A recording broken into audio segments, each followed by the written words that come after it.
पहली बार हुआ है कि आईसीआर या सेंट्रल और स्टेट गवर्नमेंट की यूनिवर्सिटीज में, लैब्स में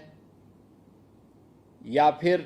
कृषि विज्ञान केंद्रों में जो कृषि वैज्ञानिक कार्य कर रहे हैं वे पहली बार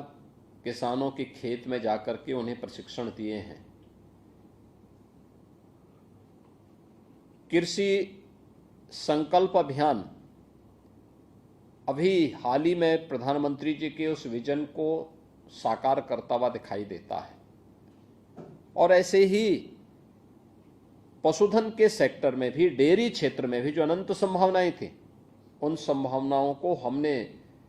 उत्तर प्रदेश जैसे राज्य में कभी भी ईमानदारी के साथ आगे बढ़ाने के लिए पिछली सरकारों ने प्रयास नहीं किया। उसी का परिणाम था कि धीरे धीरे करके यहाँ पे उन्नत नस्ल का हमारा पशुधन नष्ट होता गया।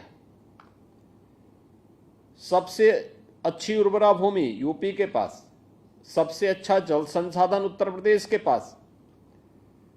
उन्नत नस्ल का पशुधन भी यूपी के पास हुआ करता था। लेकिन धीरे धीरे करके ये चीजें लुप्त प्राय होती गई। अब इस सेक्टर में पिछले 10-11 वर्षों में किए गए कार्यों का परिणाम उत्तर प्रदेश के अंदर भी देखने को मिल रहा है। आज उत्तर प्रदेश में भारत सरकार के सहयोग से जिन डेयरीज को हम लोगों ने आगे बढ़ाया है वे अच्छा कार्य कर रही हैं। और एनडीडीबी, ये चूँकि भारत सरकार से जुड़ा हुआ प्रतिष्ठान होने के नाते उनके सपोर्ट से आगे बढ़ रहा है, तो स्वाभाविक रूप से राज्य सरकार को अपनी डेयरी को उन्हें उपलब्ध करवाने और उनके माध्यम से जो प्रॉफिट शेयरिंग में अपने कार्यक्रम को आगे बढ़ाने में किसी प्रकार की कोई दुविधा भी नहीं होनी चाहिए थी।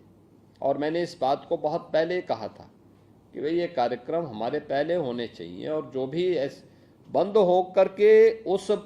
जिसमें सैकड़ों करोड़ खर्च हुए हैं उन डेयरी को बंद करके स्क्रैपिंग करने की बजाय अगर हम उन्हें संचालित करके पूरी क्षमता के साथ संचालित करेंगे तो नौजवानों को रोजगार मिलेगा, अन्नदाता किसान और पशुपालकों को अतिरिक्त आमदनी होगी, और जो पैसा हमने नाबार्ड के सहयोग से राज्य का धनराशि, जो पैसा इन डेयरीज के निर्माण में लगा है, यह उसको रिटर्न करने में कुछ सफल हो पाएंगे।